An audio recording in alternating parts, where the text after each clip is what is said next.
and Furious 9 was directed by Justin Lin, and it sees Vin Diesel and co return for another adventure. In this movie, we see Dominic Toretto and his wife Letty and their son Brian living a quiet life, but then Dominic must take on his own brother Jacob, who is now a skilled assassin. Before we go any further, guys, please, I want you to hit that subscribe button so you can follow this channel. Hit that alarm bell as well so you get notifications from me when my video is going to be uploaded. Give this video a like as well. What has been impressive to me about the Fast and Furious franchise is the transition that is made.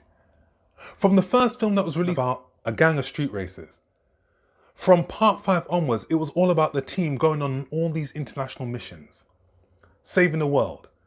And it wasn't just about the cars, it was about something more. Justin Lin returns back to the director's chair, and Justin Lin directed two of my favourite, if not the best installments of the franchise, parts 5 and part 6. Because this is the first film that doesn't have Chris Morgan as a writer. And Chris Morgan wrote 6 of the Fast and Furious films, from Tokyo Drift all the way up to Fast and Furious 8. So he understood about the characters, he understood about the narrative, and he built good, sensible plots around all of the missions that they went around. And that is what kept the films and the franchise so entertaining. Chris Morgan didn't write this film, Justin Lin did, and he also came up with the story. And if I can think of one word to describe Fast and Furious 9, it is preposterous. As over the top as the Fast and Furious films were, there was a level of entertainment to them. And in some aspects, a level of realism. This film, part 9, logic, science, physics, gravity, and common sense go out the window. This film was just so silly, and I was sitting there shaking my head like, wow. Not wow as in I was in awe, like wow as in they really went there. I could hear screeching.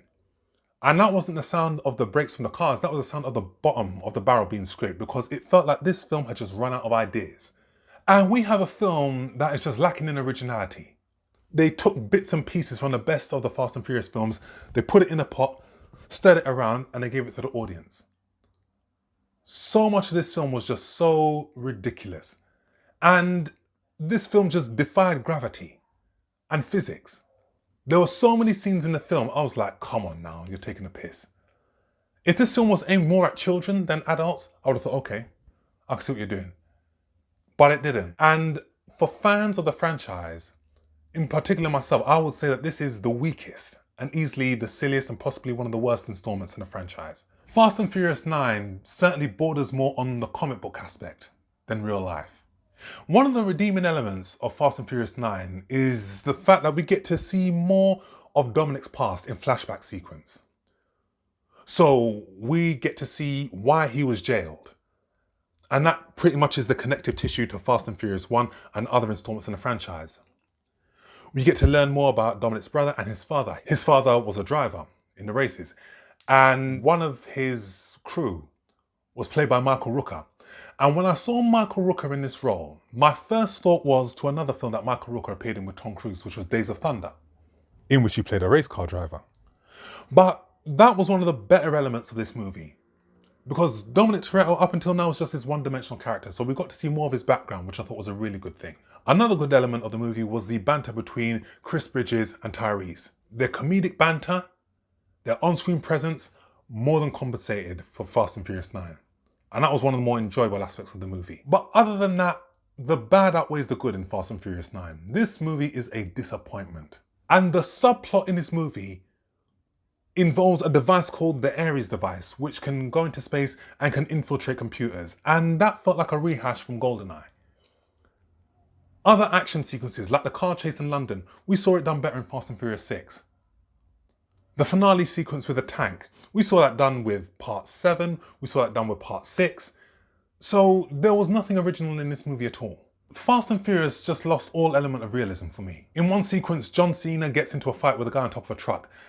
His opponent smashes into a billboard and there's no pain.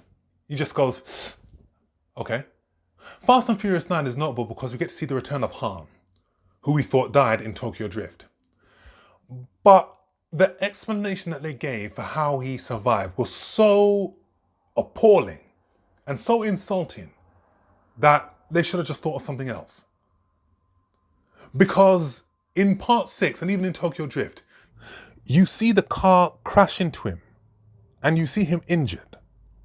But they lead us to believe that he was elsewhere. And we see Han standing next to Mr. Nobody, and Han doesn't have a scratch on him. It just puts a spanner in the works of all the other Fast and Furious films, from part 7 to part 6 to Tokyo Drift, in terms of, okay, well, how are you going to say that happened when in part 3 and in part 6 and part 7 we saw it actually happen like that? They cast Cardi B in this movie. Holy shit. Absolutely pointless. Didn't add anything to the narrative at all. Nothing at all. And even John Cena was, okay, you know, he's no Rock, but he was okay. If you'd read the news reports, there was rumors about Fast and Furious going into space. Christ, they actually took it there. They actually went into space, and it was like, my word, how desperate can you get? They lost me after that. I can't even believe how I'm gonna say this. They saved the worst for last with the ending. And I'm not talking about the post-credit sequence.